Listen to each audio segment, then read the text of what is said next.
Okay. All right, boys, embrace yourself for the memes.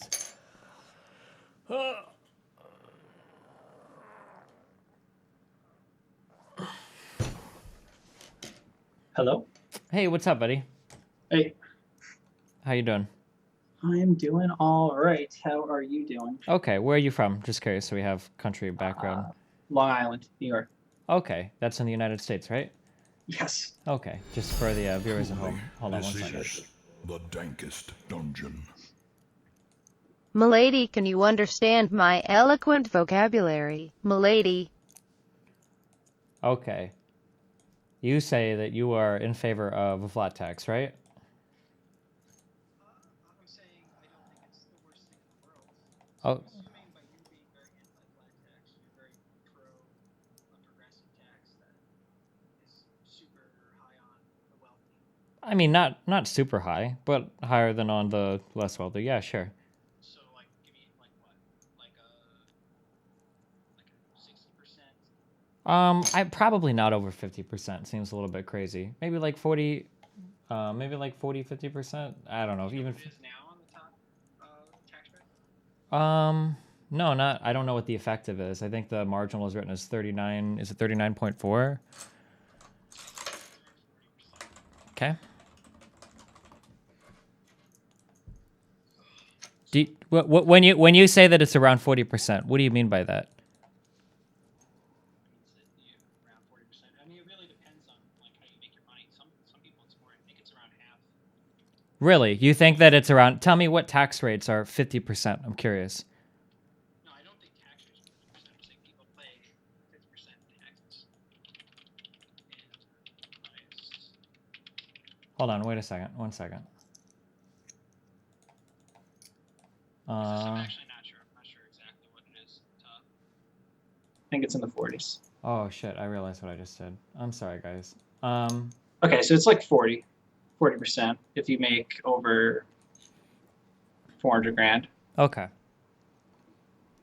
Do you understand that what one of the biggest problems is with? Do you understand that there's a huge problem using the posted tax schedule when we talk about tax rates because that's not what anybody pays. You realize that, right? Well, yeah. That's what I was trying to say.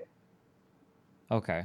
Well, do you understand that the problem with a progressive tax rate is that you have a majority of people voting take the money of the minority of people. So, like, the general problem with progressive tax rate is that you have three people in a room. One of them's Bill Gates, and the two people vote to take away his money. There's something morally wrong with that.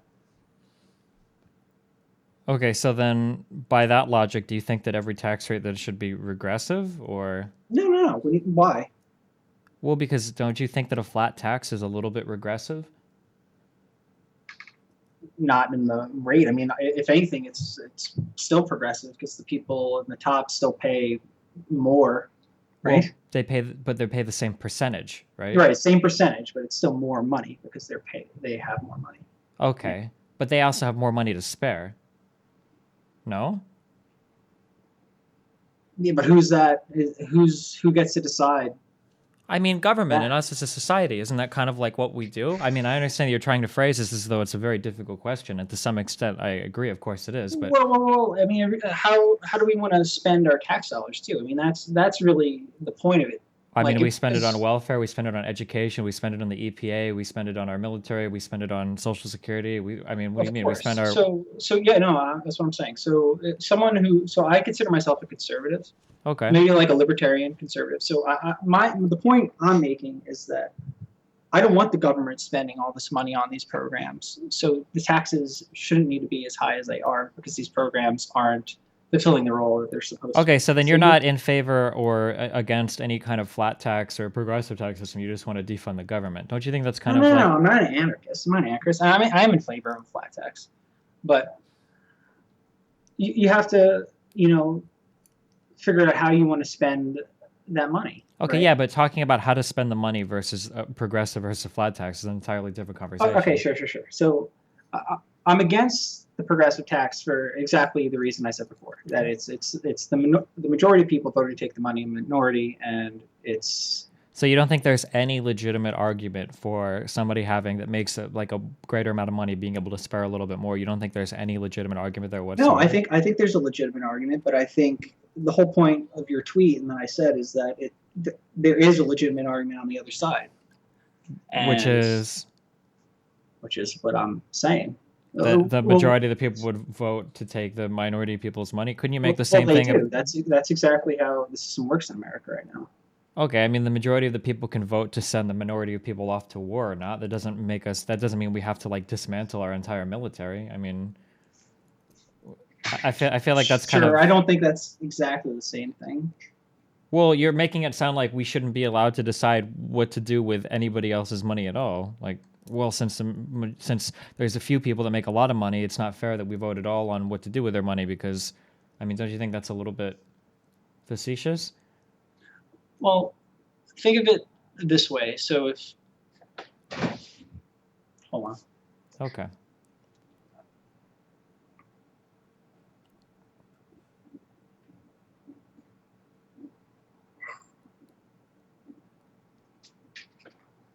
I don't know. I kind of lost my train of thought. What So give me something. What are you saying? How is it facetious? What I'm saying? Well, I mean, like we live in a democracy, or at least a democratic republic, where we vote in Sure, representatives that vote on tax policy and whatnot. I think this idea that we shouldn't be allowed to vote on a progressive tax system just because some people make a lot more money than others is a little bit silly. Because No. I'm just arguing against it. I think there has to be some morality involved in politics. well, but very very loose. Only like the don't murder. Because I mean, if you want to get into morality, you can have completely different things of the spectrum there. Some people would say that there should be no taxes at all because the government taxing us is immoral and it's theft, and other people would say there should be a 95% tax because everybody should be taking care of their fellow man. I mean, obviously you can't do taxation on any kind of moral basis because you're going to find very very widespread disagreement there, right? So you kind of have to go by what makes the most sense in terms of what's the most beneficial to most of society. Sure, but you have to understand what the government's doing when they're taxing you. I mean, they're pretty much putting a gun to your head and say, "Give me your money." So you have to kind of judge what's worth doing that, right? You can make a very good argument that to fund the military, it would be worth killing someone over because it's our defense. It's very important, right? You could do the same thing for roads, for certain laws, the police, but there's certain things that it's a little bit more shaky. It's like, Okay, so I feel like again, this doesn't come down to you arguing about a flat versus a progressive tax. This comes about with you saying that you just want to defund the government in general, not completely. no, I but didn't say defund the government. Well, I mean, it sounds I said like the government should do certain things and they shouldn't do certain things. Okay, I think the but Constitution lays out what the government should and shouldn't do. Now, that was the whole point: negative rights versus positive rights. okay, but this I thought we were talking about flat versus progressive tax rates, Yeah, but not what is the job of government. it's tied in because if the government's going to tax you to oblivion, I mean, then what's the I don't think anybody wants anybody to get taxed to oblivion. They just want tax laws that make a little bit more sense. And I think that a flat tax is kind of silly because a flat tax implies that everybody can spare the same amount of money, which isn't true at all. but it's not the same amount of money. So what you're saying is wrong. I mean, you're saying obviously Bill Gates pays way more in taxes than 10% than let's say someone making $20,000 a year. Okay, I mean, but the certain percentages people making that much money wouldn't pay taxes anyway, right? But the Because there's gonna be percentage, a cutoff line. yeah, sure. But the percentages are relevant. Do you understand that a person? Do you Yes. think that a person paying let's say somebody makes 100,000 a year and somebody makes 10,000 a year? Do you think that it's just as easy for the guy making 10,000 a year to spare $1,000 than it is for the guy making 100,000 a year to spare $10,000? No, of course not. Okay, so then why are you for a flat tax?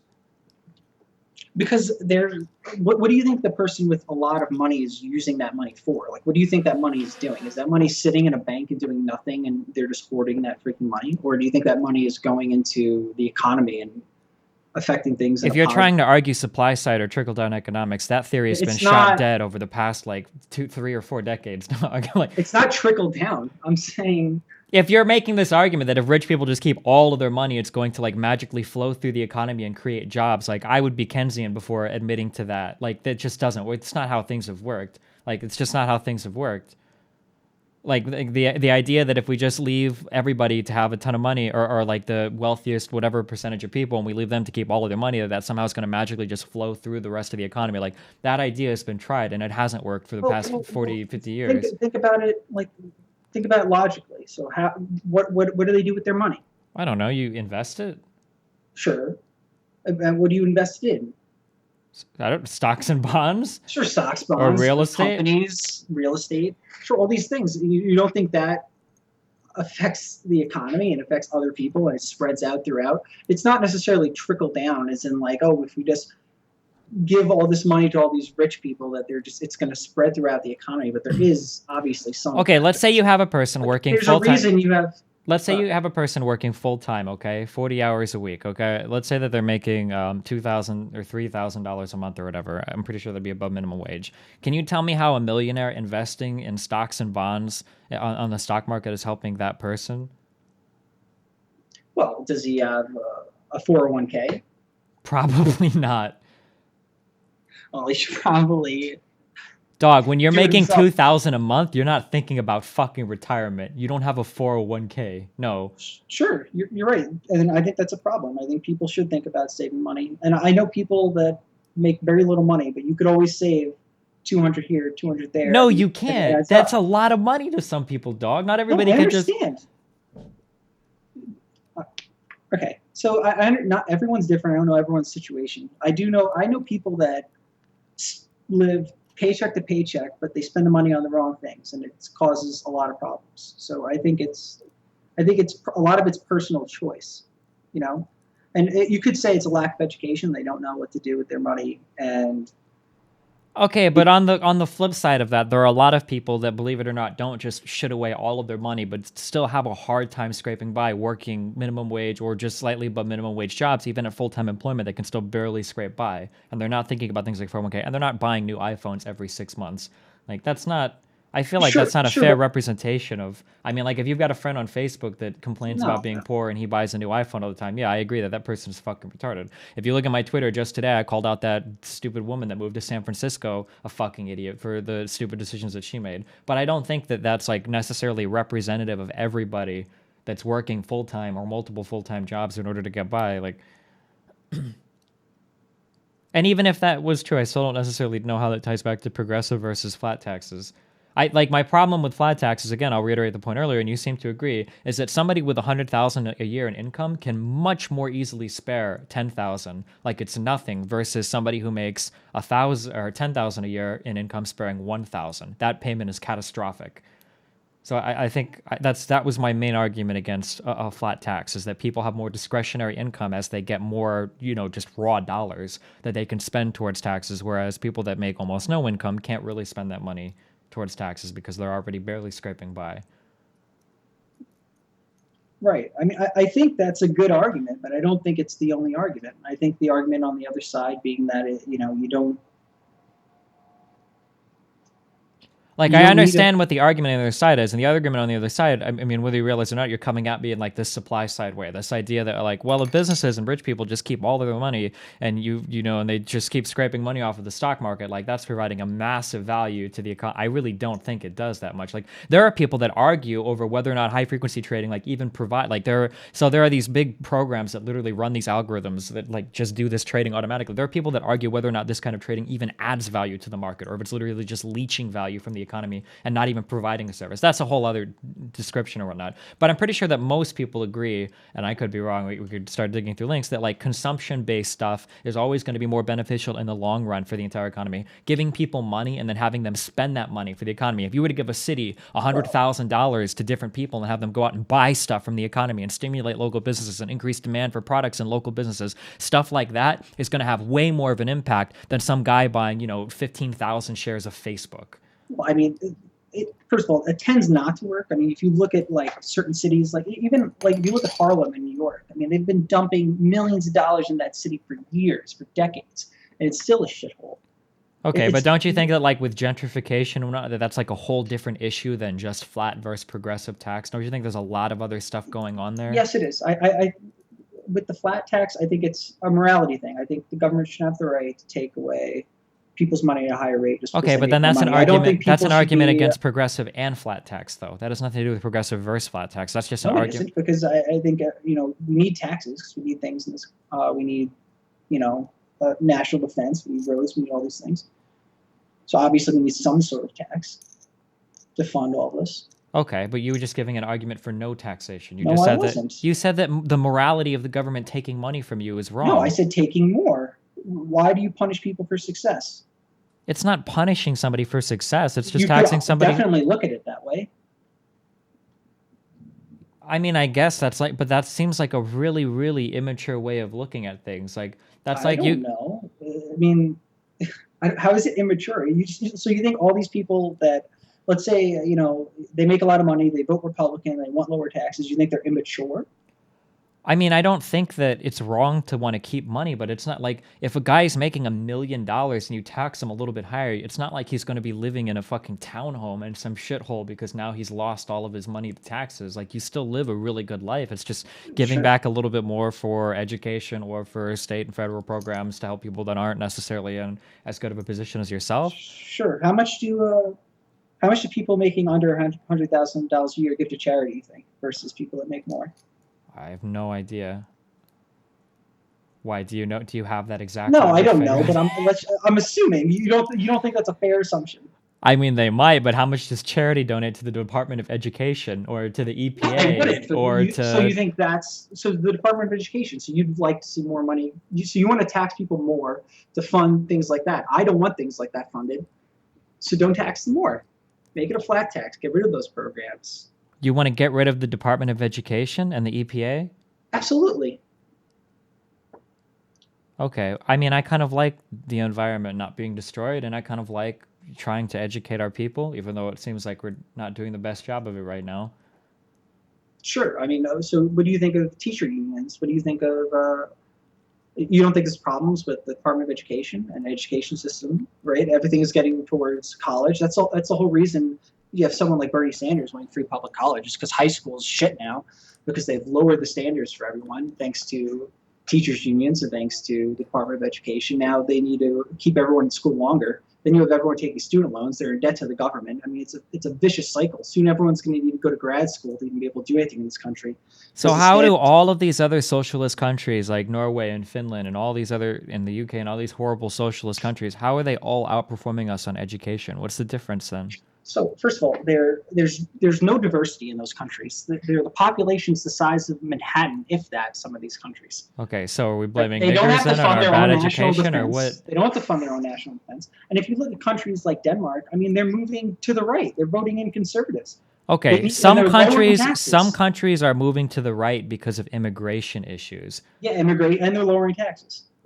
I mean, but their education, a lot of their education is largely free and provided by the government. How does this have anything to do with diversity?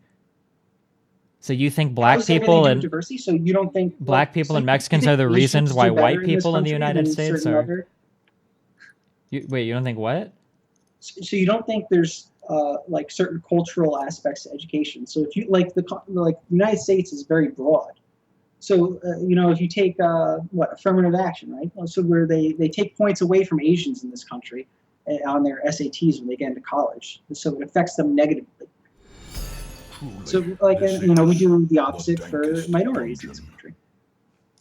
I can feel the tip milady coming. This guy has to be baiting. He's too fucking Sorry. It's okay.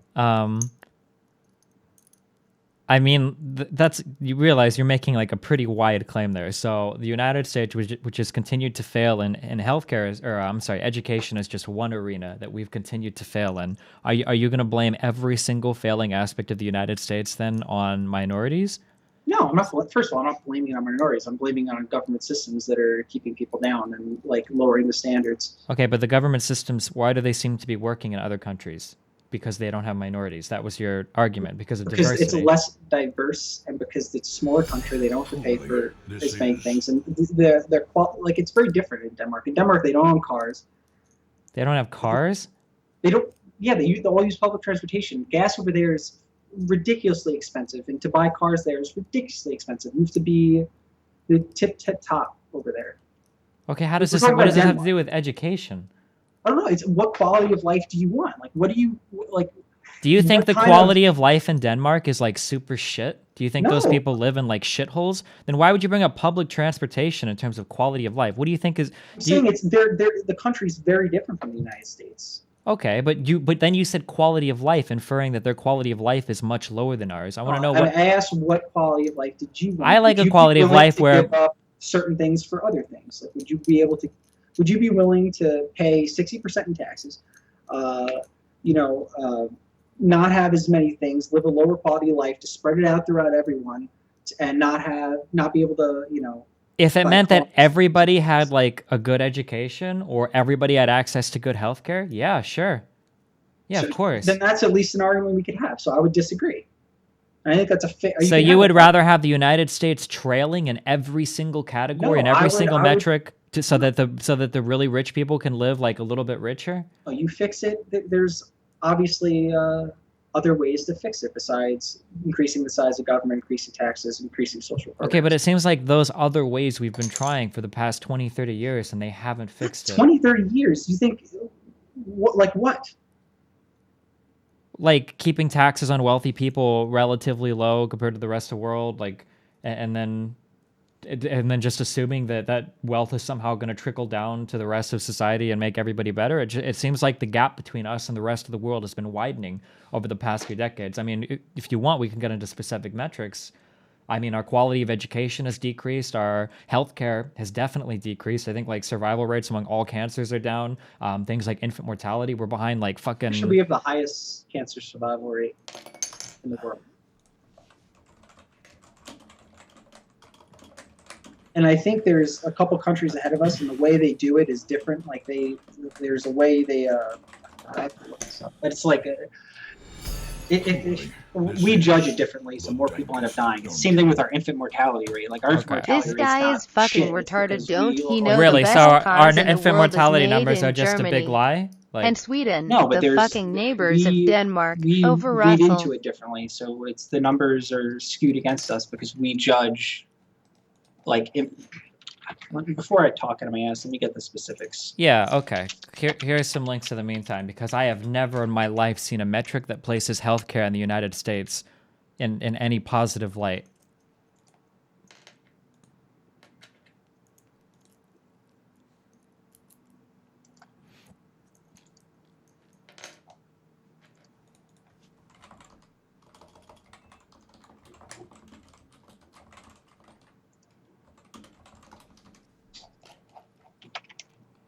Oh, shit. Wow.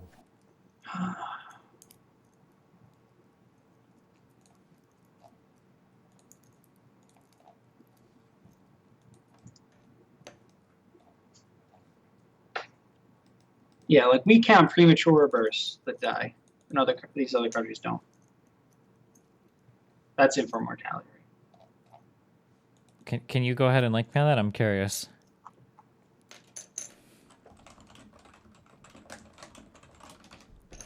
Make sure read this. Make sure.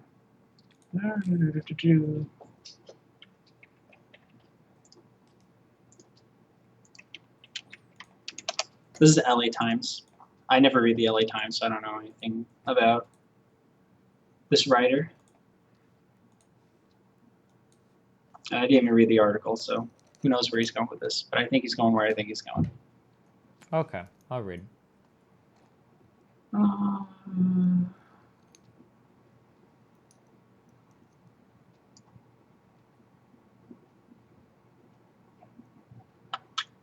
What did you think? Okay, so we fared better when we didn't include those premature babies born 22 or 23 weeks into pregnancy, with only 4.2 infant deaths per 1,000 live births. So that puts us ahead of Slovakia, but still puts us pretty much at the bottom of the list. Way behind Finland, way behind Japan, Portugal, Sweden, the Czech Republic. I guess we tie with the UK at that point, but still pretty much at the bottom of the list. We do better than Canada, Poland, Hungary, and the Kiwis in New Zealand.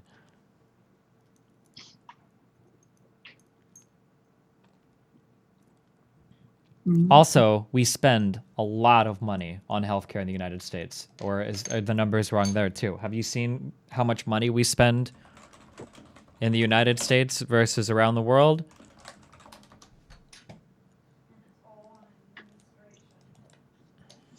Yeah, in your article, right, we spend like, looks like on average double. Yeah. These are against countries with single payer, meaning government provided health insurance.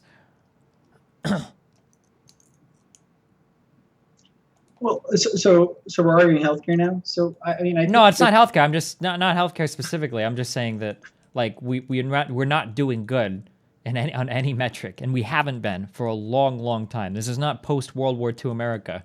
Like we are lagging behind the world in a lot of different things. Well, I would argue that government's gotten bigger and bigger and bigger since World War II. Okay, but we're losing to other countries that have things like single payer and free education. So do you understand why it sounds a little strange when you blame government for our problems when these other countries have their governments way more involved in these issues and are massively outperforming us? And our government is much less involved in these issues, and we are massively underperforming. And then you say, well, it's because we still have too much government. You understand how that's a little strange, right? It's like you have 10 kids in a room. Why? Well, you're like doing like really roundabout, like you have 10 kids in a room and 2 of them are the most healthy and they're drinking very little mercury and like the other 8 are drinking lots of mercury. And you're like, well, the problem is we just need to keep drinking more of it. And then eventually we'll catch up to the kid. Like, do you understand how that just doesn't make any sense? Like, I don't get the analogy, but the analogy is other countries have far more government involved in these institutions than us, and they are continuing to outperform us. We have far less than these other countries, and we are continuing to underperform. And you're saying that we need even less. It doesn't make any sense. The logic doesn't follow. Sure, but correlation's not causation. I mean, sure, I agree with that. But what causal links then are you going to try to say to explain what specifically? the trend? Like with education? Sure, with education. You said that was because of minorities? No. You said diversity. That's your answer, dog. What? No, that was my answer to one of the reasons why a country like Norway has skewed statistics. And like what you were talking about, when we were talking about education, like what's wrong with our country specifically. I think you need to have more school choice. You need to get rid of teacher unions. You need to allow bad teachers to be fired. You need to, like, people who are in lower income areas and if they want to send their kid to a good school, the choice should be there. It shouldn't be locked into they have to go to the shit Okay, school. how do you give that kid more options to go to a better school? Allow him to. And first of all, I mean, I don't know how much allow you know him about how Manhattan and you know about like Bill de Blasio. But he's like a huge leftist. He's closing charter schools. Charter schools are like one of the greatest things for the black community. And he's married. He's just and the police hate him. I mean, I don't know. Well, that has nothing to do with it. But I think we need more things like that. We need more. Okay, wait. How do you let kids from poorer areas go to wealthier schools? How do you do it? Voucher program. So, which is paid for by. Well, it's still public. It's still government. Okay. So expanding the role of government to provide vouchers. It's not expanding. It's changing it to make it better. Which needs funding from the public. Listen, I'm not an anarchist. I don't know. Like, I'm not saying you're an anarchist, but what you just suggested for getting poor kids at school was to have it paid for by the government. And right now, the government won't pay. No, it's not. Why do you think some of these schools are so expensive? If that was true, then every single poor kid would just go to fucking Harvard. You know that's not possible, right? It's paid by our tax dollars. Our tax dollars fund these schools. What do you mean? Our tax dollars fund all these schools? Then why is there how many trillions of dollars in student debt? Do you think a public university is free? I'm not talking about college. Like I'm talking about K through 12 education. Okay, K through 12 education. That's what I'm talking about. Okay. I'm talking about college. So you're talking about college. So wait, now I'm confused. So you're talking about college. So, God, I don't even know where to go. I think it would be okay for, the voucher program for kids to be able to go to different areas in public schools would be fine. Sure, I agree with that. Yeah. And with charter schools, I was talking about K through 12. Aren't charter schools private schools? Don't you have to pay for that? Right, but there's a lot of programs to get them in, like to get people in, and like a lot of times they end up paying very, very, very little. Okay. But they're closing them because they don't they're not unionized, so like they don't have to prescribe the same rules, and so they don't want them open. It's the same thing like Uber versus taxi and all that other junk. Okay. But I mean, with colleges, I mean, I don't know. I mean, I think we need to raise the standards of our K through 12 education first, so like we don't have these freaking idiots just going to school. I don't know how many times like. You realize that for like Title I schools where the kids are coming from super fucked up families and super fucking poor areas where it's a single parent household that's working 1 or 2 or 3 different jobs, that like it's really hard to just make the education better, right? That they have a lot of like systemic problems that aren't going to be solved in a classroom. 100%. That's a cultural issue. Like we can't. You know what? If I am a person, I grew up in a fucked up situation. My parents are like, we need to find a way to affect the culture. I mean, single parent households is a big problem in the country, and it's one of the leading causes of poverty in the country is single parent households. Like the African American poverty rate is like in the 20s, but if you go by 2-parent households in the Black community, it's only 7%. Sure. So I mean, realistically, that's a main cause of the problem. Okay. Do you know what you say a culture problem? Do you know what it actually is? Is it's an economic problem, right? Like whatever culture you're talking about is really just tied into economic things. Okay, how so? Explain. Well, if you're from a pretty poor, fucked area, you're more likely to experience a lot of these problems than if you're from a wealthier area or from a wealthier family. Sure. Like culture, it's not like because we have more diversity or because of whatever. It's a poor person problem. Poor people live fucked up lives. No one's telling a young Black person to go sleep with this woman and then leave her pregnant by herself. No force. Do you think it's a coincidence that so many different areas around the world have poor people that just fuck and make babies? Do you think that it might be more than just a culture thing? Do you think that poor people that have access to shitty education and nothing else to do with their free time it's starting to become a culture thing? I mean, look at movies now and look at TV shows now. I mean, they glorify those things all the time now. Yet, for some reason, wealthy people don't seem to have a fuck ton of kids who are also large consumers of this kind of media. Truly, this is... Yeah, it's almost like there's a link. Yeah, between the amount of money you have and the likelihood of you giving birth to a lot of fucking kids outside of marriage or outside of a responsible family unit. Or it's exactly the opposite. But, I mean, I see what you're saying. Every single country on this planet, as it's moved into becoming more wealthier, has had less and less of a problem having too many children. I'm pretty sure every single Western country right now has negative birth rates. Like... somebody could correct me if I'm wrong, but I'm pretty sure like every Western country in the world right now has been trending towards or is already in like negative birth rates because as people get access to more money, they have less children. This has been like almost a scientific law of humanity since we've ever started tracking data. Like it's just a thing that happens. When people are poor and poorly educated, they fuck a lot and they have a lot of kids. This is like a fact that's been true all around the world, all throughout human history. So your solution to that problem is to give them social welfare, try to prop them up in the hopes that they won't make all these bad decisions instead of trying to educate them to not make these bad decisions. Yeah, try to educate them via propping them up in social welfare, giving people access to better schools, giving people access to better education. But how are they ever going to be able to handle themselves if they still make the same stupid choices? When people are given access to more education and more information, and they turn out a little bit better than people that don't have access to anything. If you're in a shitty neighborhood and you only have access to shit schools with other kids from shitty neighborhoods, you're probably going to grow up to be pretty fucked up. There's not much. Sure, but you have to have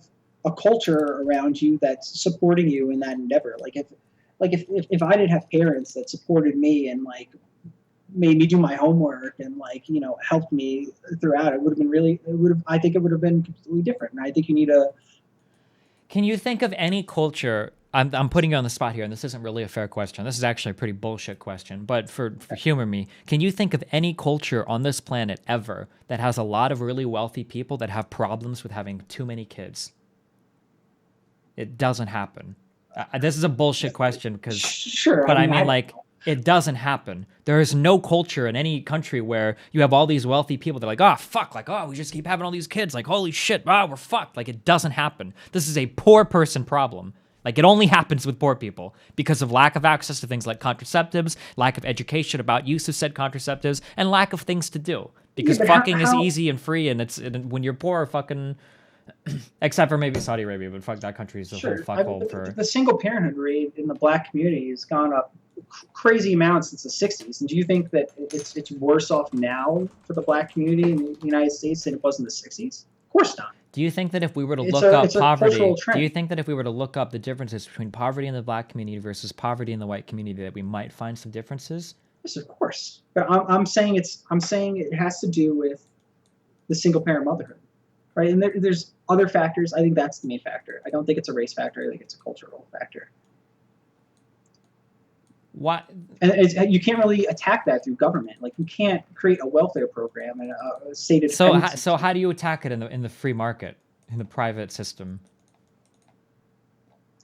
You have to be honest, and you can't blame everything on institutionalized racism. It's not about institutionalize anything. And first of all, like, let's be real for a little bit. Like, we can't pretend that black people just showed up completely fucked in the United States, right? Are we? Sure, but it's been a while, you know. It's been a while, but I mean, like, there were some pretty significant... The Civil Rights Act was only fucking, what, 1964? Like, it hasn't been that long. Like... Sure, and black people are doing worse now than they were in the 60s. Do you really think... under what metric? We'll go look it up. Go look up single parenthood... Go look up poverty rate and go look up single motherhood rate between the 60s and now for the black community. It's a substantial... But it's the same for the white community, too. That's why I think it's a cultural thing. It's like, it's not just a race thing. And it's a problem. It trends towards poverty. And you can't fix that through government. That has to be fixed through, a cultural movement. And it has to be fixed through honesty. People have to be not afraid to say these things with fear of being called a racist or a bigot or whatever else. And that's a tactic of people on the left. For the most part.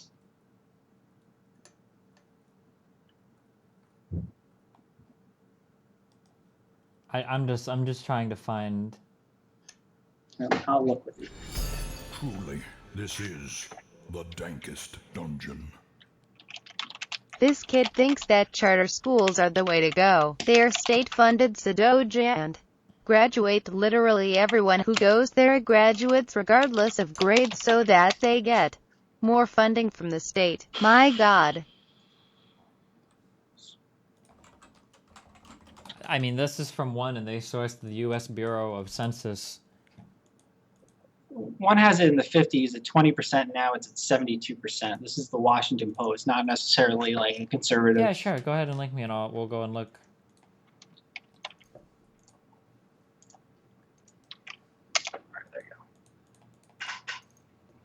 And it shows a rise, all the other groups too, but it's affecting the black community the most. So you have to.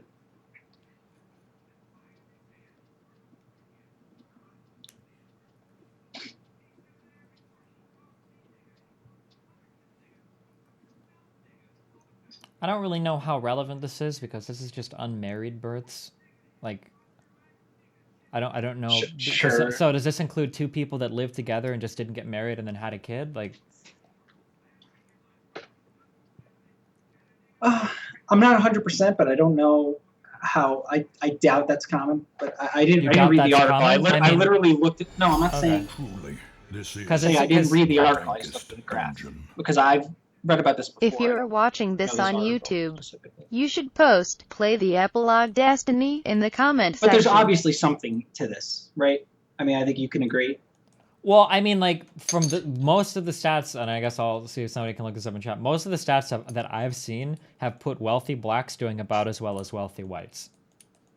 And poor whites also do really poorly. Sure.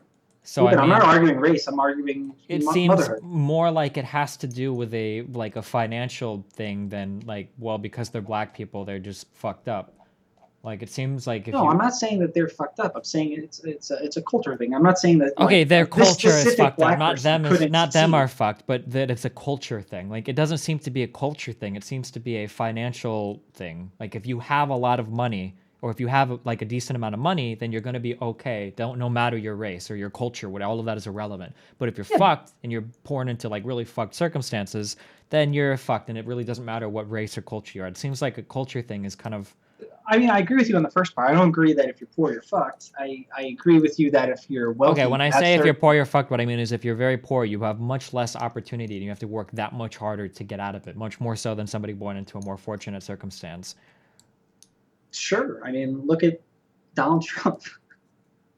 I don't know. I'm just like, yeah, of course. Of course, there's certain privileges of being born to a wealthy family that you don't get. Okay, and there are disadvantages to being born to poor families, right? Yes, One of those course. being you're much more likely to have, illegitimate children and be fucked in terms of education, and probably be fucked in terms of healthcare, and be fucked in terms of access to good jobs on the job market, right? Sure. But I would argue this. I would argue if you had this poor person and they grew up and they went through the education YouTube system, viewers, hopefully it this wasn't keeps complete shit, and they got married, they stayed together, they had 2 incomes in the households, and they raised the child, even if they weren't working very high-end jobs, they would still do reasonably well, and they would still be able to survive, and they wouldn't be permanently poor. Wait, for what? I'm sorry, could you say that again in the beginning?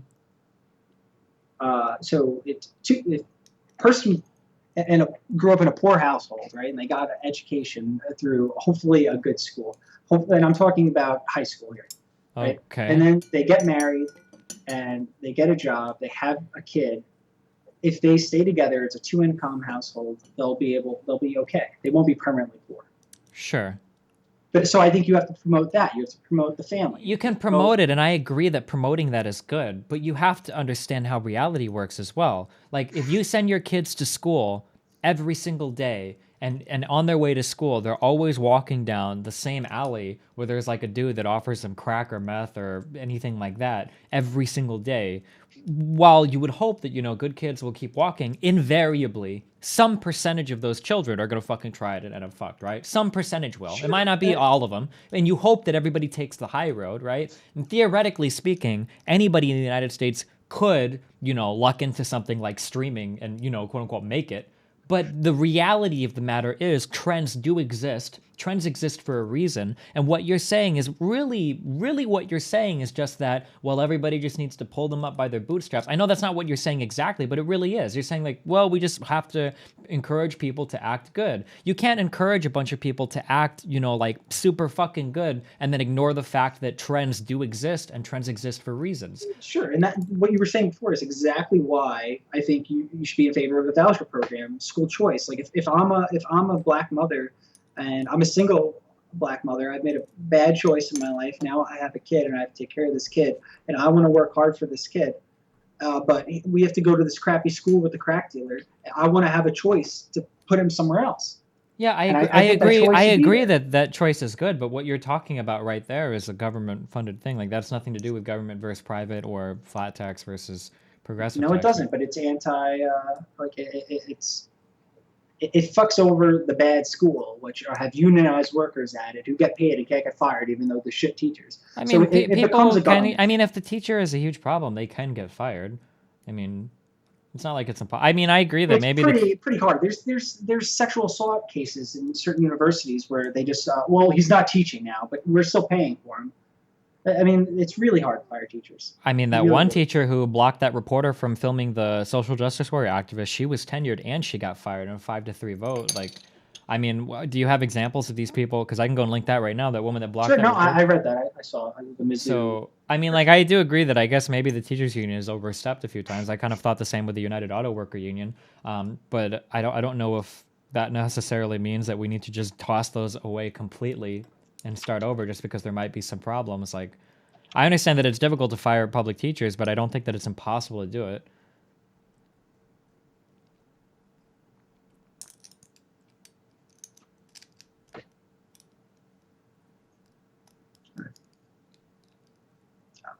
I mean, I agree with you. It's not impossible, but I mean, you have to be able to do it. And obviously, tenure is. I don't think it serves a role, and it doesn't make sense. It's obviously very anti-free market, right? I mean, if you would want the best workers working for you, so you have the best products, so people want to come to your place.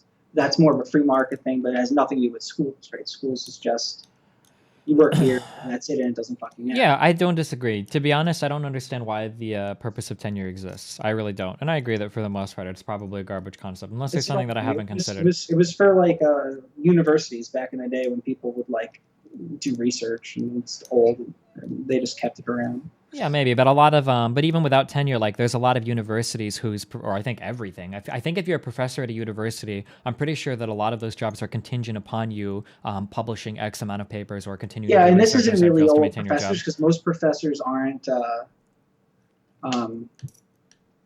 They aren't. I don't think. I think most professors aren't unionized, right? It's mostly public schools. Oh, maybe I'm not sure. And so it's more easy for them to get fired, but I think it depends if it's public or a private school, but I don't think, let's see, professor.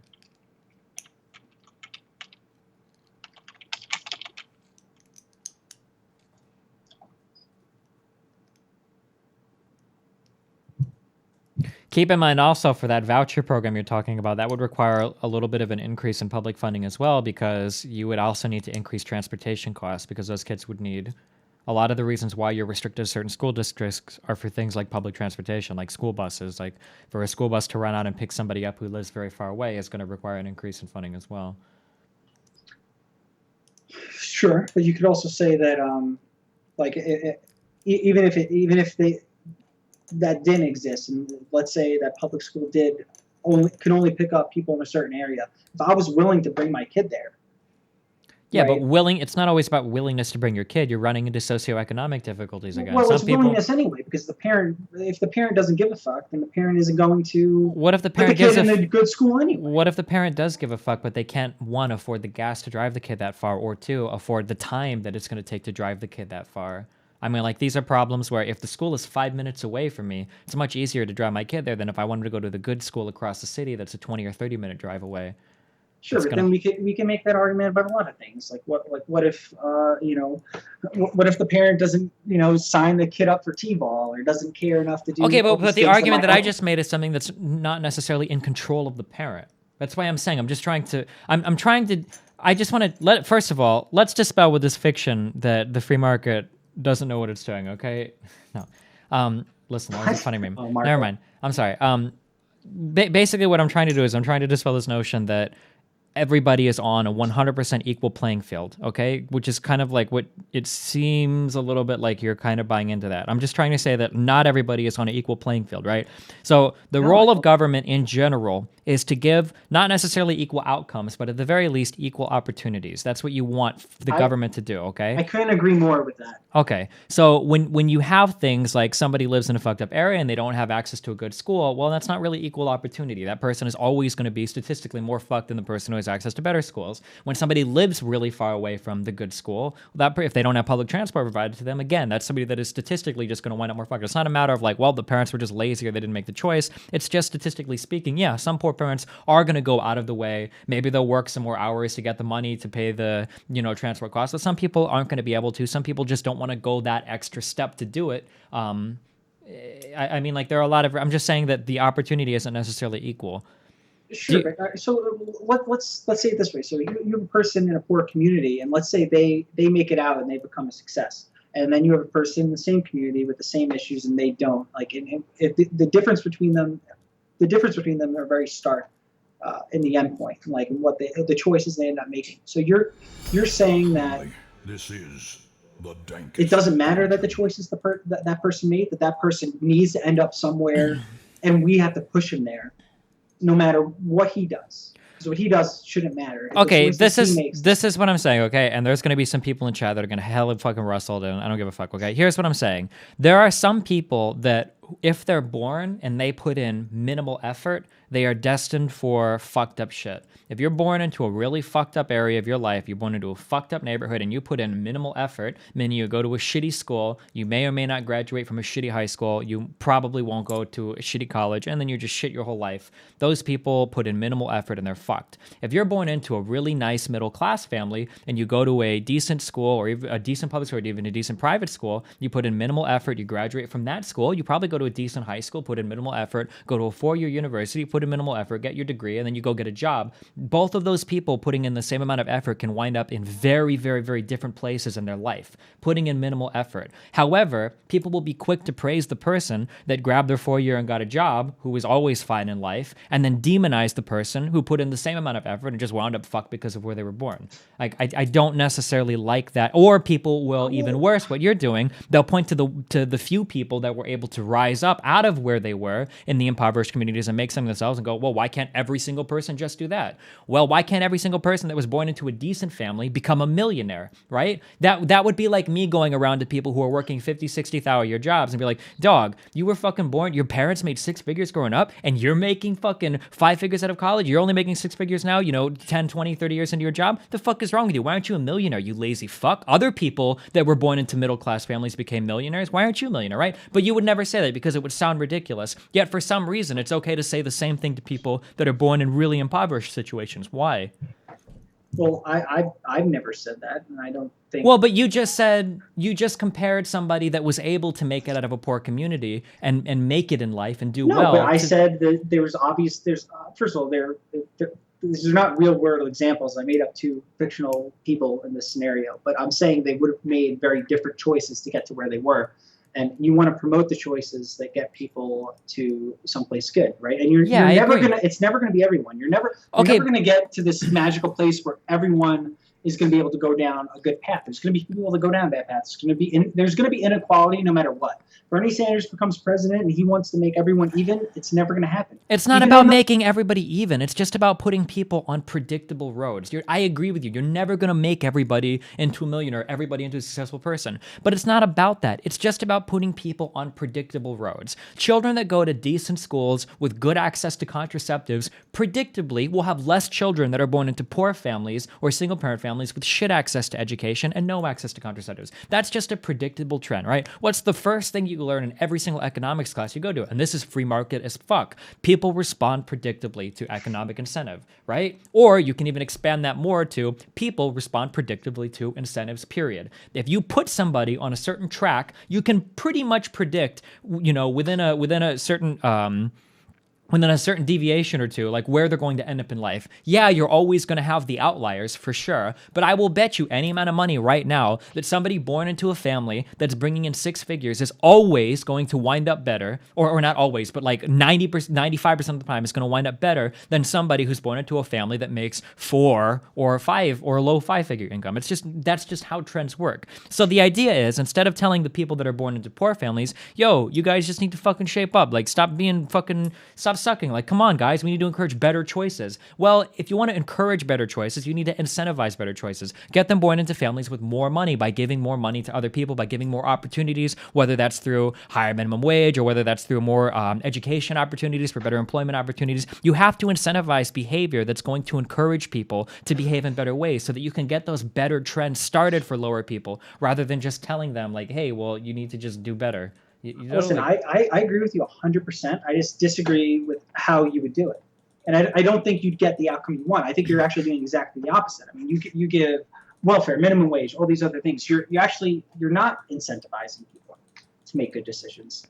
You're incentivizing people to rest on their laurels and just stay. And I'm not saying that you should I'm not saying that you need to give like a $25 minimum wage to every single person. It doesn't matter. First of all, minimum wage, there's a problem with the minimum wage anyway. The government should get involved with 2 people making, agreement with one another. The government should be able to get involved. But like besides that, it's obviously okay. But the minimum wage is a perfect demonstration of the failing of the free market. Okay. But because it's not free market. Minimum wage is not free market. No, it's not the free market, but the minimum wage demonstrates a classic failing of the free market. Every single time the minimum wage has been raised, you have not seen an equal increase in unemployment, which means that the market did not determine a fair minimum wage on its own. It required a third party to intervene to do it. Because what basic Econ 101 theory, not even Econ 101, because that's augmented by more stuff that you'll learn in the last semester.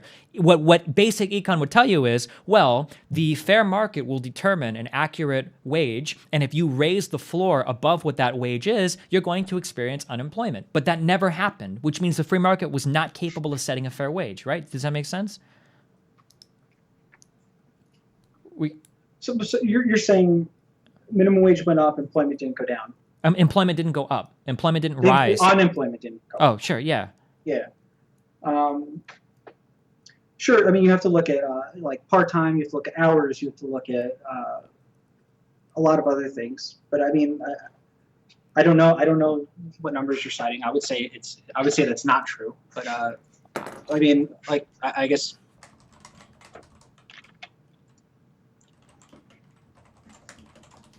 Because there's obviously a big difference between part-time and full-time workers, and like right now, right? I mean, I don't know, like about the employment now. Our unemployment's very, very low, right? Yeah, it is. We're also a lot of people not looking for jobs. We have a lot of people working part-time. Whether you use the U3 or the U6 or any form of unemployment, like it's pretty much where you would expect it to be. This is a myth perpetuated by retards like Trump that say that like, well, the unemployment is kind of low, but really there's a massive. That's not true. If you go and look at all the different methods of measuring unemployment, it's like the U3, the U5, and the U6. I think are the ones that are cited. Like you can look at these numbers and they're about where you would expect them to be. There's not some massive unemployed group of people that are just stopped looking for work that's way bigger than it's ever been. All the numbers are about what they have been.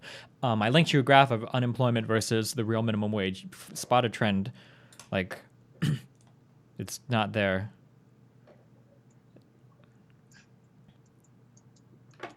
Sure. I mean, there's also a lot of other economic factors at work. Exactly. Right? I agree. Because I 1,000,000% agree with what you said. Because economies are very, very, very complicated things, right? Everybody has seen the supply-demand curves and everything, all the little and the double X graphs and everything in econ classes. But as any econ teacher will tell you, it's not that simple. Real-world application it's a social isn't that science. simple. It's not specific. I mean, that's why people disagree. That's why when people say.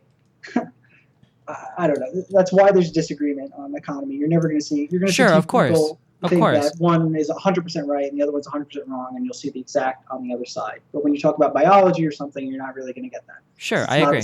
Okay, but I'm just saying that the free are you familiar with what an externality is? Sure, but you know what? I would argue. First of all, I'm not.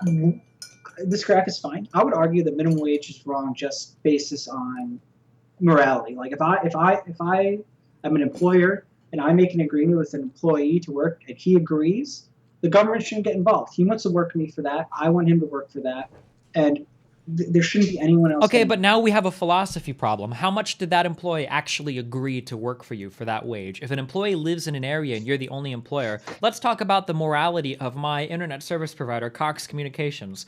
Did I choose Cox as an ISP where I live when it is literally the only option given to me? If I go out and I look for a job and there are only 2 companies in the area that I can realistically work for and both of them are paying $3 an hour, did I choose to work for one of them for $3 an hour? If my choices are between working for them for a slave wage versus going, poor and starving to death and dying, did you really make a choice there? Like, I mean, if you want to talk about like moral decisions, sure, but like, you can't. I mean, you can't make it crazy low because then people are just going to outbid you on workers. Like you're just not. People aren't going to work for you. Yeah, and again, that's the econ 100 argument. But the problem is, even after raising minimum wage, you didn't see these huge unemployment spikes. So companies were paying wages that were too low, but it didn't matter.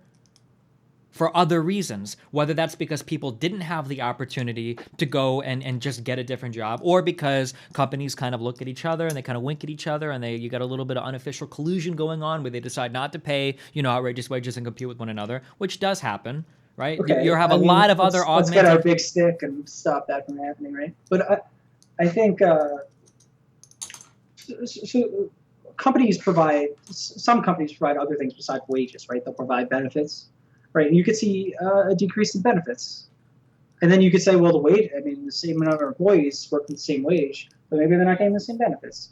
So there's always other... Okay, do you think that you're getting great benefits if you're working at McDonald's or Burger King? Like, what do you think? Do you think you have, like, 401k matches at these places? No, but if you work at, like, Costco or something, you get great benefits. If you work at, Do you think, like, Walmart gives great benefits?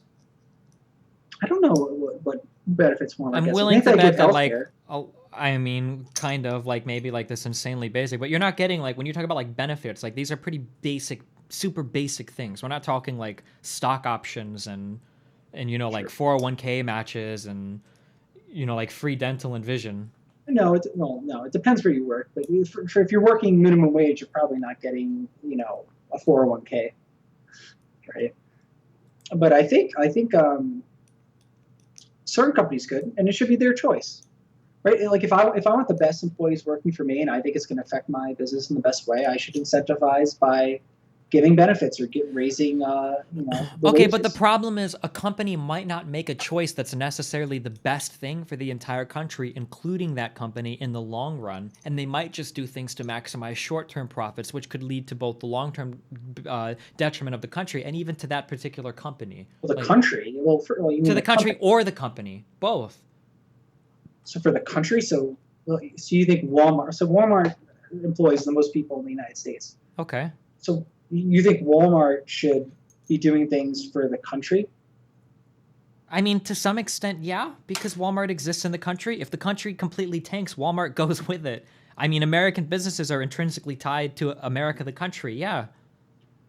Sure, but isn't that like not a good mindset to have as far as You think your country doing well, the country that you do business in doing well, and trying to support the country doing business that you're doing business in, you think that's a bad mindset to have? I mean, I don't think it's necessary. Well, I don't think you should force a company to have to. You don't quote unquote force them, but you find If ways you for the create government to laws that do make it. them act in a certain way, Yeah. you're forcing them. Yeah, Of course. but that's okay. Do you? I'm not trying to like pressure. Do you Sure, understand? no, Do you that's your understand? opinion. I understand your opinion. Do you I get it. understand what an externality is? Explain. Okay. An externality is a scenario or a byproduct of a free market transaction that's not necessarily accounted for in that transaction. Externalities are one of the most important things that government exists to control because the free market will never account for them.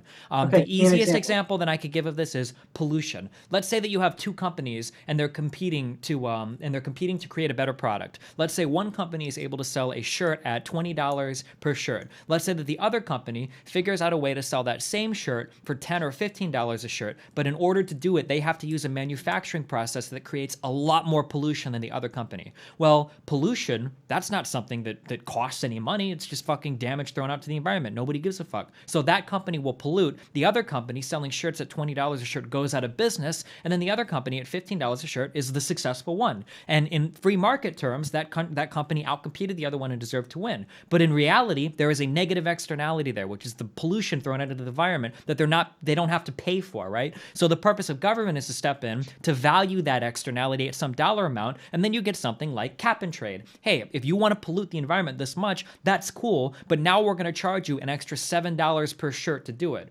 Well, now you've got the company has to sell those shirts that they're making pollution heavy for $22 a shirt, as opposed to the other company that's making them for $20 a shirt. Now the other company can win. Now you could argue like, well, that's not the free market, and it's not because the government stepped in, but the government had to step in there to control a negative externality that the free market wouldn't account for. And you can find externalities like that all the time. Like Walmart. How does Walmart save money on their labor?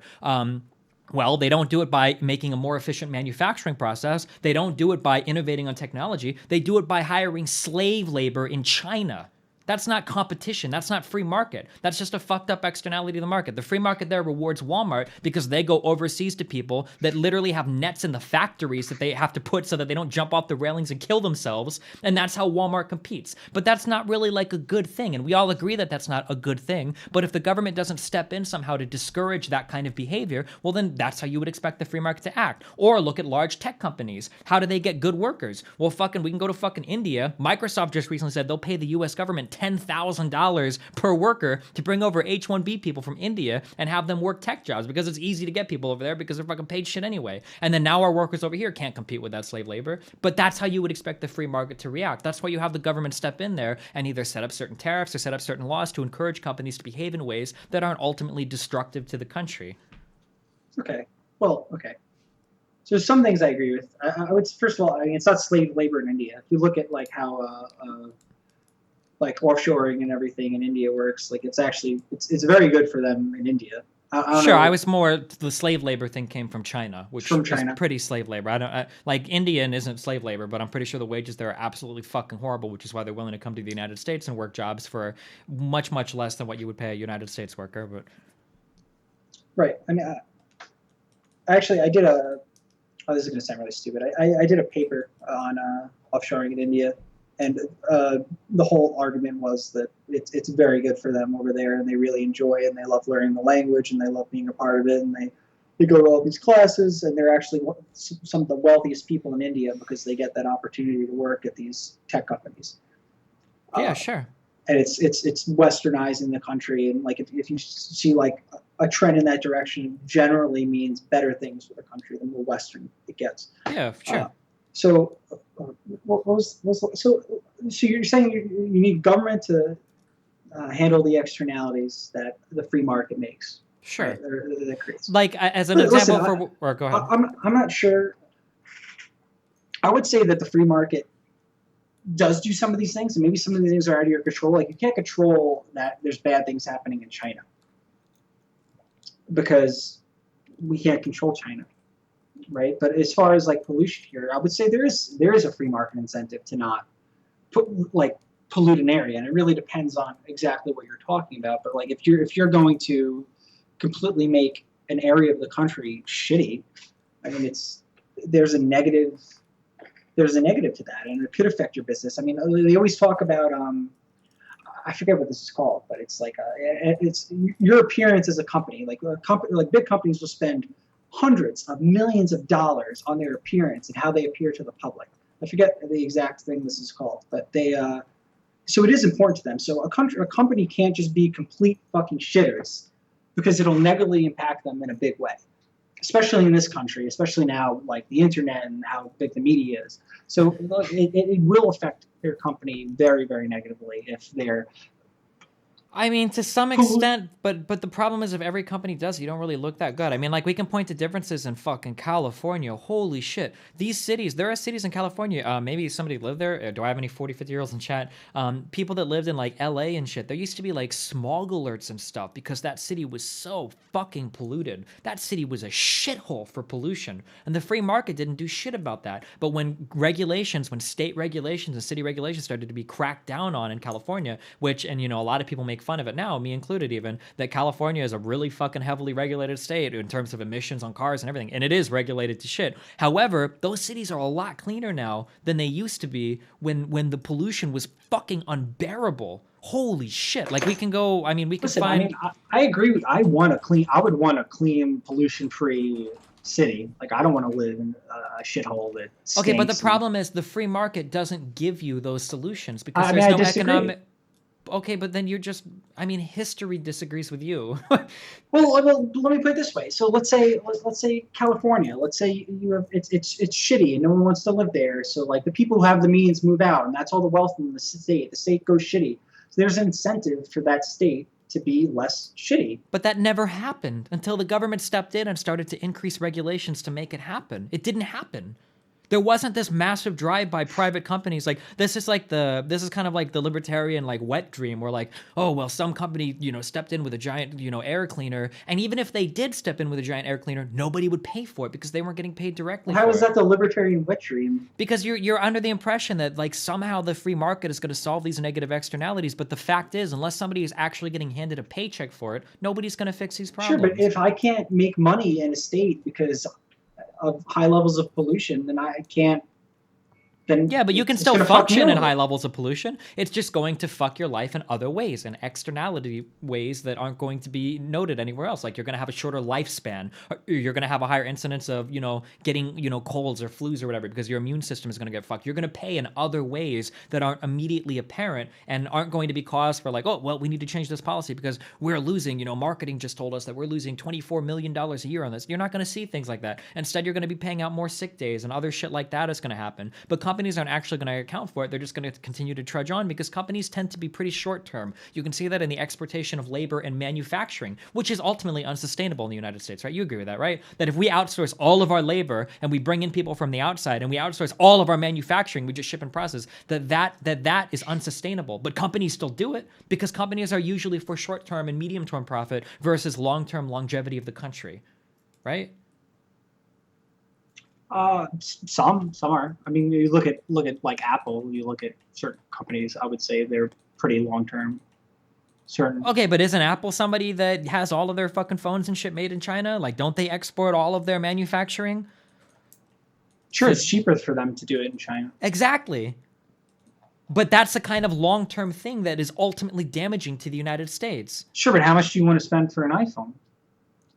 I don't know, maybe 800. I mean, I don't know. What is the exact price to have it produced in the United States? But I mean, that I don't know, but there are other things that go along with that too. What if iPhones cost $900 a pop? What if we had to pay an extra $300 per iPhone, but all of those manufacturing jobs stayed here, and you had all of those people making money and investing money in the United States, and all of that money stayed local instead of increasing a trade deficit with China and funding the slave labor and everything? Well, you'd even argue that maybe you could make China better if they were forced to modernize. An economic myth where it's like, we're losing all these low-end jobs, and they're being placed by nothing, and they're all being shipped overseas, and now there's just like this pocket of unemployment that exists. Like, employment flows in this country, and it shifts to other forms as new forms arise, right? It's like, okay, but not always. Have you seen Detroit? Yeah, but I would argue that the problem with Detroit was like the big unions and the big government. I mean, like Detroit's been run by Democrats for the last 50 years. You don't think the outsourcing of like manufacturing and the destruction of like local like automotive manufacturing couldn't have had anything to do with Detroit? Sure, they had to shut down. Because they couldn't compete with people with shit going on overseas. Yeah, because the unions, they had to pay. Like, you know what the pensions were for workers that hardly did anything, like to the extent. Again, I don't necessarily disagree. Okay, that the United Auto Workers is a little bit fucked. I don't necessarily disagree with that. I'm just saying that you can't just say that. Well, every job that's lost, we're not losing jobs, we're replacing them. I mean, I don't necessarily agree that that's true. I don't think that losing all of them, like, what an insult it is to be an American when we have to ship the steel that we use to rebuild the World Trade Centers from like fucking overseas. Like that, I don't know. That just seems like. It seems a little bit sad that we have to export all of our manufacturing, that's impossible to deal with any of that in the United States. And I do think that it hurts the long-term longevity of the country as we continue to build these huge trade deficits with other countries and we continue to ship in products from other countries. Sure. But the argument for the right is to make it, instead of punishing people for doing it, for sending jobs away, make it more competitive, make it easier for companies to be able to. But the problem is you can't do that. If you've got a room full of Chinese kids that are going to make shirts for me for like 50 cents a day, you're never going to compete with that. The only way you can do it is for the government to step in and say, like, hey, here's the new deal. If there's a country that is employing people in these conditions, well, now this country is going to be the labor or the products that come from there is going to be tariffed at X percentage. Well, now all of a sudden, oh, well, fuck, I can't import shit from China if I got to pay those fucking taxes. Fuck that. I'm going to look to a different kind of labor because that's no longer profitable. But you can't have people in first world countries competing with third world labor. It just doesn't work. I don't like tariffs have a huge negative impact on the economy, though. Like, you're going to see prices go up and people aren't like wages aren't going to go up. I mean, yeah, prices might go up, but how can you argue that wages won't go up as well? If you have to pay wages locally to manufacturing to produce those things products, those are new jobs being created. Like, no, but if they're paying the tariffs, I mean, it doesn't necessarily. But you wouldn't be paying the tariffs. You would just be paying it locally. You'd move manufacturing to the United States. Like, do you think it was a net positive for the economy when what was that company that was just recently in the news where the guy was making the announcement to 1,800 workers that their factories being shipped off to Mexico because it was no longer profitable to run it in the United States? Like, do you think all of those people are going to be like, oh, I mean, hey, at least the products are going to be cheaper now? Like, no, those are 1,800 people that lost jobs. And now all those wages are being paid out in a different country. Like, and now that manufacturing, the factory, the utilities, everything that was being paid for there, and all of that money that those people would have had, 1,800 people, that money that would have been flowing back into the economy because those people were all people that consumed and consumed goods from local producers, that money is all gone. Now it's just in Mexico. All of that money is gone. You think that was a net gain that they decided to do the free market thing and ship all of those jobs to Mexico? Like, do you have a car? Yeah. What kind of car? Ford F-150. Okay, so I can't really use the argument. I was going to say, if you have a foreign car, but you could get the same quality car for... I'm just kidding. I have a Volkswagen, but I knew where you were going with this. Okay, but okay. Yeah, you're trying to... I mean, I could have easily had a Ford, but okay. So, I mean, I see what you're saying, but like, then let's just all buy American products. But that's not how the economy works. People want the best product for the cheapest price. Sure. And that's the way. But if there were tariffs that influenced the price of that Volkswagen that I had, maybe I would have bought a locally owned car. If my Volkswagen, instead of costing $16,000 or $18,000, would have costed, $25,000 or $26,000, maybe I would have looked at getting something from Chrysler. Maybe I would have looked at getting something from Ford instead of getting a foreign car. You still get the same quality car for a higher price, and that potentially hurts you. Yeah, in the short term, in the immediate short term, it does, for sure. I agree that it might feel a little bit more painful. Well, fuck, I could have gotten something better from a different country. However, that money that I'm paying in here is going to maintain a factory here that's maintained by people that maintain factories, that's employing people that work in factories, and all of those people that are employed in those factories and the people that work to build and maintain that factory are all making money that's staying in the United States and going through U.S. economies. It's not just like you're looking at this like in a totally one-dimensional way, like, oh, well, fuck, No. now I just bought a product that I could have got for cheaper elsewhere. Yeah, that's true, but you have to look at where your money's going. So you're assuming, or I don't know if you're assuming, so you're saying that there's all these workers that aren't working, that want to work in a factory, that can't because the factory isn't there, and they want to work for, it would have to be minimum wage, right? I mean, how high are these tariffs going to be? So you think that exists and that's going to be better for them? Yeah? I mean, what do you think the 1,800 carrier employees, do you think that the guys that were working in the factory, do you think that all of them are just going to instantly find another job working in a factory, just instantly getting the same pay and benefits? Sure, but it really depends. So pay and benefits, right? And it's going to be a unionized job. So like, I mean, these are the reasons these jobs left in the first place. I mean, because it's ridiculous. I mean, and you know what? It does cost money to have these plants overseas. I mean, like shipping is all this stuff adds up, but it still is cheaper because of all the loops and rigmarole you have to do. It's cheaper, but again, the externality is you're losing money now in the United States to other countries. But the company doesn't have to pay for that. If I'm Walmart and I ship all of my manufacturing overseas and I buy things from overseas, what I'm doing is money is leaving the United States, the trade deficit is growing, but these are externalities that I, as the Walmart owner, I don't have to worry about that shit. If there is a bunch of people in cities across the United States that are earning less money because they don't have high quality manufacturing jobs that I could provide, I don't have to pay for that shit. I don't care if there's less money flowing through the economy. Even if in the very long term that might have a detrimental effect on my business, I'm not going to be the one to say, well, fuck it, I'm going to go ahead and charge more money for all of my products by moving stuff to the United States, because if the government doesn't incentivize it, no one else is going to do it, and then Walmart will just go bankrupt. I mean, I'm not blaming companies. I don't know if that's like the impression. I don't blame companies for the way that they're acting. I totally agree. If I own Walmart, I would fucking ship all my labor to China too, because that's all you could do. You can either ship it to China or you can fucking go bankrupt, right? But that doesn't mean that just because I agree with how companies are acting that I approve of it. Like, that there should be something else that the government does to incentivize more local behavior that would be better for the country in the long term than what we have right now, because what we have right now isn't sustainable. Sure, but would you be against, let's say, get rid of the minimum wage, get rid of the unions, let people pay their employees what they want to pay them at a competitive market price, and then they have the factories here, or the manufacturer plants here, or all the call jobs here, whatever other job. And then you're employing all these people. You don't think that would be better for the economy, that we had all these people in these jobs that they voluntarily got together, made an agreement with their employer to work there? You don't think that would be good for the economy? Wait, so what are you saying? Just everybody working for less than minimum wage?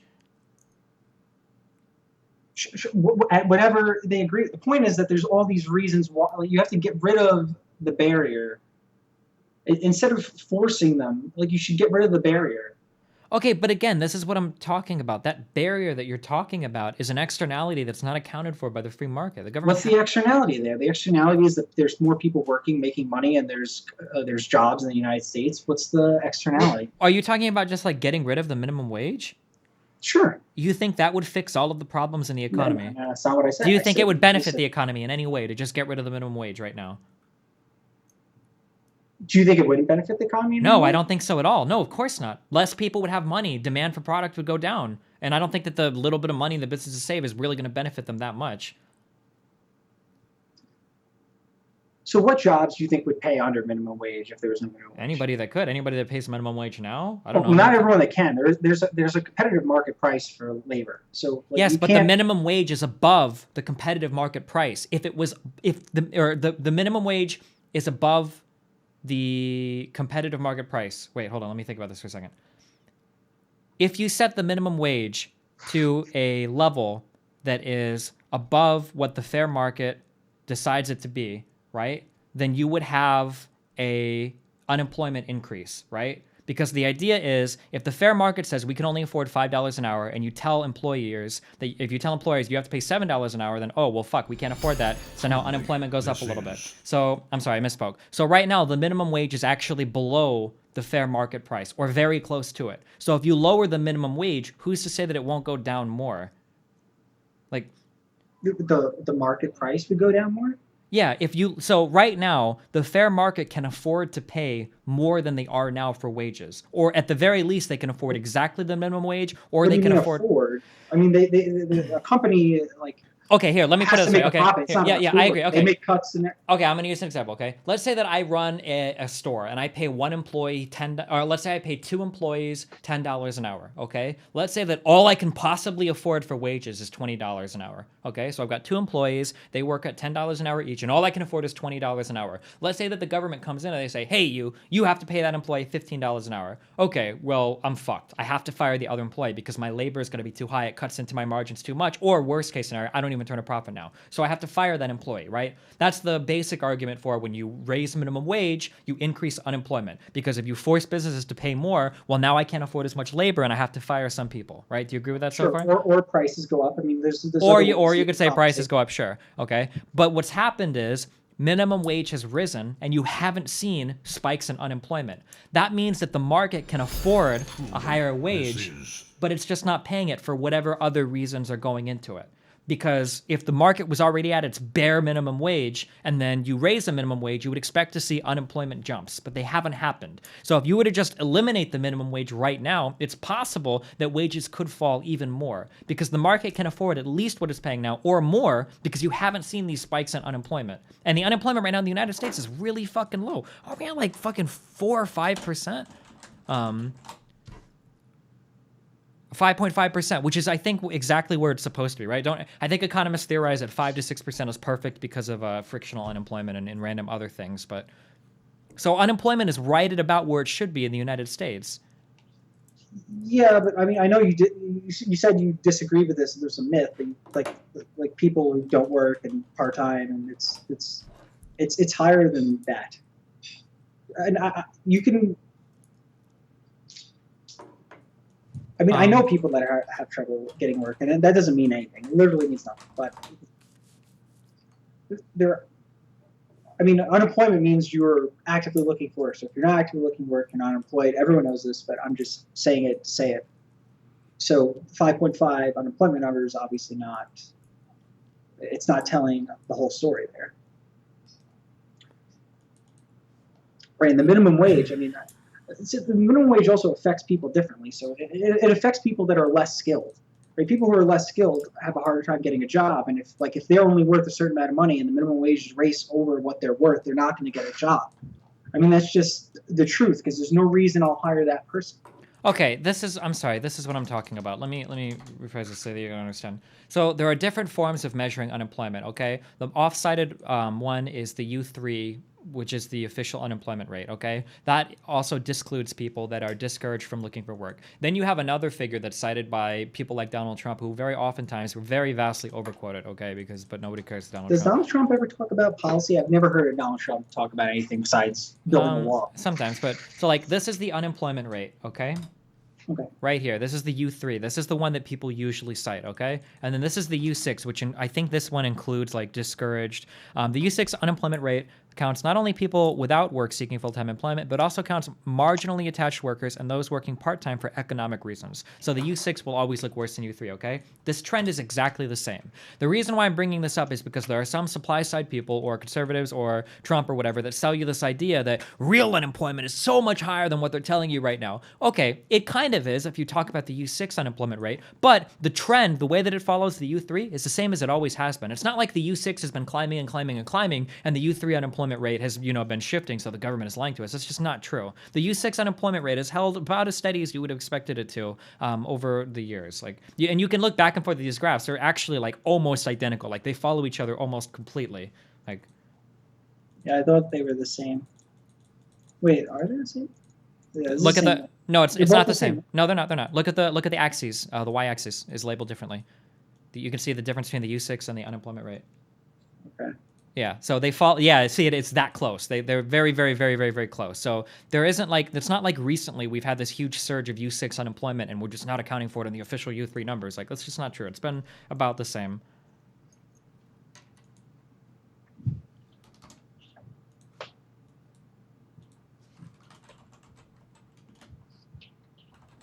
Okay, so where are we going with this? Because like, I mean, Well, because it sounded like you were trying to say that like unemployment is actually like way, way larger of a problem than it is. Sorry, somebody in chat like Bernie Sanders says real unemployment rate is actually 10.5%, double the official rate. Yeah, Bernie is quoting the U6 rate right here that I'm showing you, as opposed to the U3 rate. But the U3 rate is what most people officially use.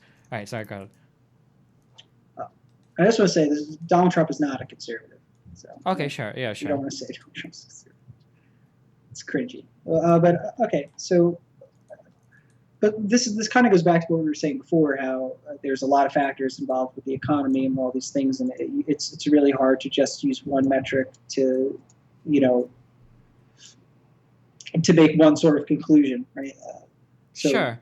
The All I'm conclusion trying to being say, that the a only higher minimum thing, wage doesn't increase unemployment, then you look at the two figures, and that's your conclusion. There's obviously a lot more going on there. sure, there is exactly, which I agree. So all I'm saying is it's not just as simple as saying, well, raise minimum wage, everybody's fucked. It is. There's a lot more going on. But I'm not saying that. Okay, no, but you did. Yeah, oh, of course. Well, but you made it sound like you should get rid of the minimum wage. Wasn't that what you said? You said that would be a net gain. I believe, quoting you exactly, that if we got rid of the minimum wage, it would be a net gain in the economy. I think, well, sure, but that's not saying. I think that I'm not linking two things together as. I don't think that's the only thing that would need to happen to the economy to make it better. I think there's a lot of other things, but I don't think. I also come at it from I don't think the government should have the right to get involved. It's just purely based on that. On math? No, on that. On like the morality, the ethics. Oh. I don't think. Okay, but then again, I have to point to the other problem is that like you say that, but all of these other Western countries with more government involvement just seem to be outperforming us in almost every single metric. Sure, and then I would say that those are from. I don't think those are connected. I think there's other reasons for that. Like what? Like we're kind of going in circles here, but it really depends on the what diversity we're talking about. thing. No. Well, it depends. When we talk, like, what statistics are you talking about? Are you talking about like per capita income? Are you talking about healthcare? Are you talking about education level? Are you talking about like testing? I mean, we could talk about education level, and we could talk about healthcare. Sure. I mean, I have like an idea for all those different things, but I don't think it has to do with we have to copy them to be like them. Have you ever heard of Occam's? I don't think a country with 300 Occam's? million people can do exactly. Have you ever heard of Occam's razor? Where like the simplest solution is probably the answer. So like you just said that you can think of like horses. You think of a whole bunch of different reasons why every single other different metric might be explained, and I can give you one. I'm not saying that proves my point. It doesn't. Yeah, but I don't think that is. I think it's just because it's the first thing that jumps into your head doesn't mean it's the most obvious thing there. Because for me, it wouldn't be, right? So it's not really Occam's razor. Like Occam's razor is you hear, like you hear galloping hoofs, you think horses, you don't think zebras, right? I mean, because it's probably not zebras. Okay. So, but I don't think it's necessarily that our education isn't as good as Sweden, so therefore the most simplest solution is to just be like Sweden. I don't think that's right. I think we have to first of all look at ourselves and look at the problems with our education system and how it got there, separate from any of these like Nordic countries. And we should come at it from that angle. And I don't think it's we need a bigger Department of Education, and we need to throw more money. Let's just put more money into these poor communities because we've never done that. But of course we have done it. We've done it for years, and it doesn't help. I mean, you don't think giving people access to better schools or... Well, I mean, we're not giving people access to better schools. We haven't so far. We're propping up these teachers and these unions, and that's where the money goes, and it's very corrupt. But we're not necessarily doing it in publicly funded ways. Like, look at how student loans work. That's not a publicly funded system. Yeah, we subsidize the interest a little bit, but now we're back to colleges. I mean, I think I think student loans are fucked up. I think you shouldn't take a student loan. I think it's a bad economic decision. I think it's a problem. I don't think we should weigh a college education as high as we do. And like I said, I think the problem is our standard for high school level education is so low now Sure, and there you have another problem. There's another externality. There's another failing of the free market. An 18-year-old has access to take out a loan for $200,000. There's no way that that person is intelligent enough to know the impact that that's going to have on their life. Yet the free market has presented them with the decision to take that loan out. That's another failing we're of the free market. incentivizing them to take out these loans. We're incentivizing college. It's like it's this. You have to go, right? If you don't go, you're going to be a failure. And we do it. Okay, but I don't think incentivizing college is necessarily wrong. I like having a more educated general United States. I think that's a pretty overwhelmingly positive thing, that more access to higher education seems to be like the #1 way to pull people out of bad situations. Do you think that college should be available to less people? Let's make K through 12 better, and let's make college I don't know how much less impact necessary. And okay, but but now this sounds like really regressive now. Like, okay, well, how is it regressive? It's not regressive. It's your education level. Like, so make college less necessary? Like, what? It's first of all, if you have all these people and they have to take out these loans and then they're in debt, and they're starting their life like $80,000 in debt, there's no way you can succeed. It's well, insanity. I mean, they can succeed. It just takes a while to pay off all the fucking loans. But sure, by the time you're 38, right, maybe you're paying off these loans, depending on what kind of job you get. And people that go to college now, they think they're going to get 6 figures out of college, or they think they're going to be making like $80,000 out of college, and the jobs aren't there,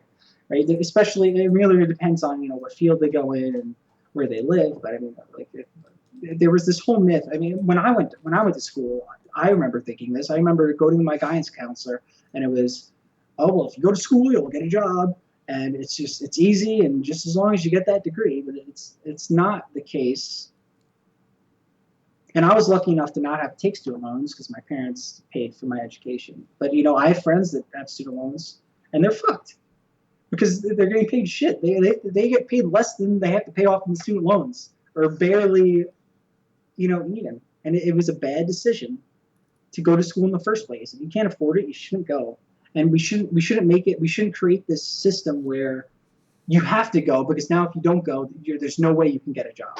And that also, I mean, there's this correlation in the minimum wage there, but it's also how fucked up our education system is, K through 12, and how we lowered the standards and how we made it so you have to go to these schools. And then, if we make public college free, it's just going to do the same exact thing. It's going to lower the quality, and people are going to need to go to grad school and take out more loans. And it's just it's nonsense. We're going the wrong direction. The direction isn't more government, more.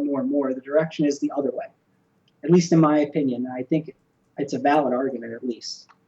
Okay. All right. I'm going to go play StarCraft. I appreciate the conversations. Good got talk. the polling shit coming through. I Sure. appreciate the conversation, taxes. good sir. All right. Yeah. I'll see you later. Bye. Bye. In Vermont, Oh, look at boy. this. On the Republican side, Donald Trump and John Kasich, they are both early leaders.